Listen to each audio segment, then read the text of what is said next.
Our Robo friends are looking really, really nice. I really like this app. There is one issue though.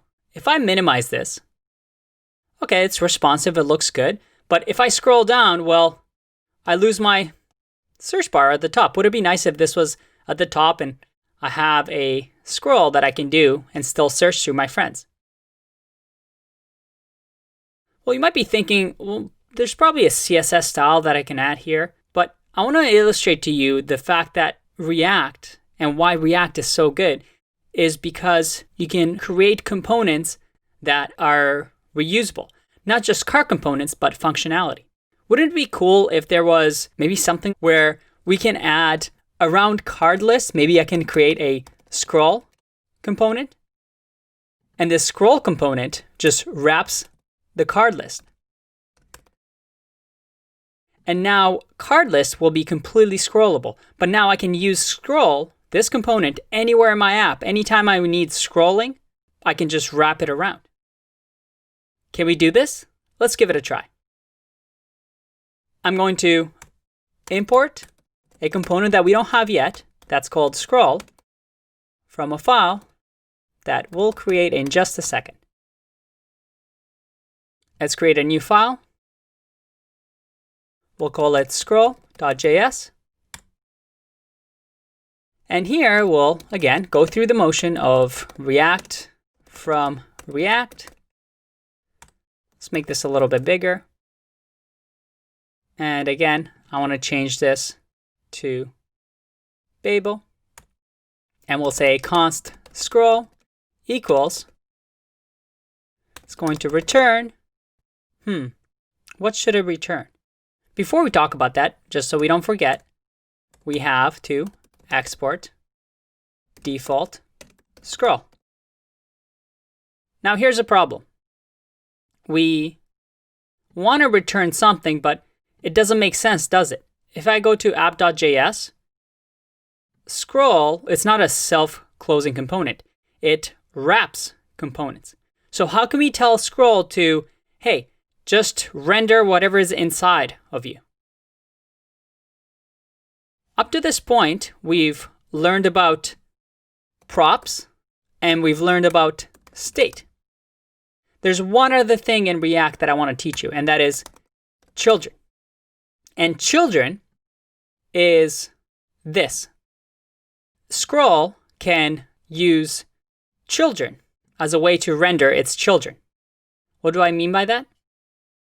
Well, in here, every props object has children. So if I go props.children, well, let's see what happens. I save and go back. Everything's rendered. But if I remove this and I just do an h1,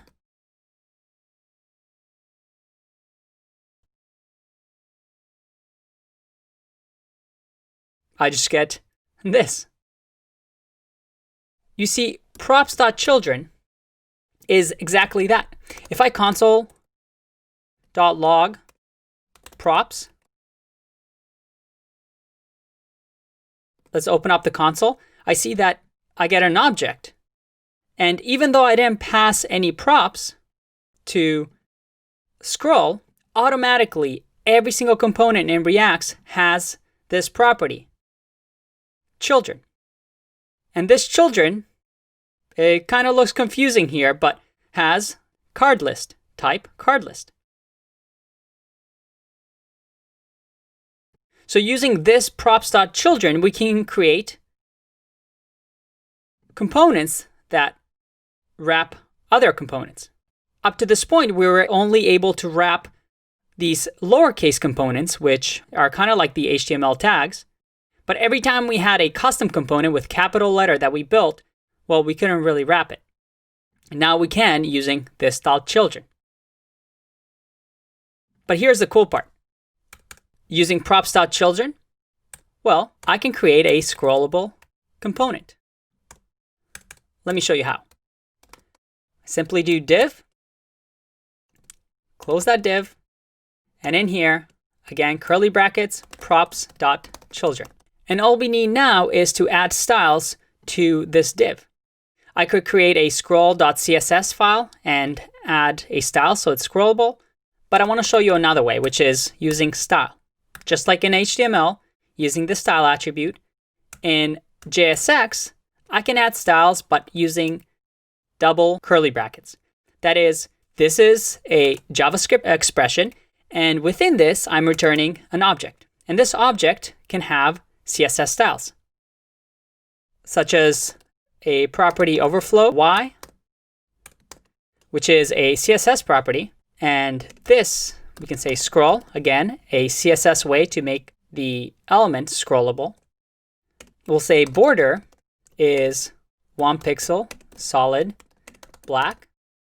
And then finally, we'll give it a height of 500 pixels. I'm going to make this smaller so you can see. I'm going to save. Compiling is fine. If I go back, it looks like we have a box here. Let's make it a little bit bigger just so you can see. I'm going to say 5 pixels, even though it's ugly. Oh, and I forgot a T in here. Height. All right, let's see. Look at that. We have a scrollable component. Let's make this a little bit bigger just so we can see it better. Look at that. If I make this smaller, I now have a scrollable component inside of this. Very cool. Now, this is a simple app. It allows you to search. It allows you to scroll. But it does show the power of React, doesn't it? We've created these simple functions. And the only thing that we tell it to do is, well, we tell it what state it has. The entire app is described through these two things, the robots and search field. And React takes care of the rest.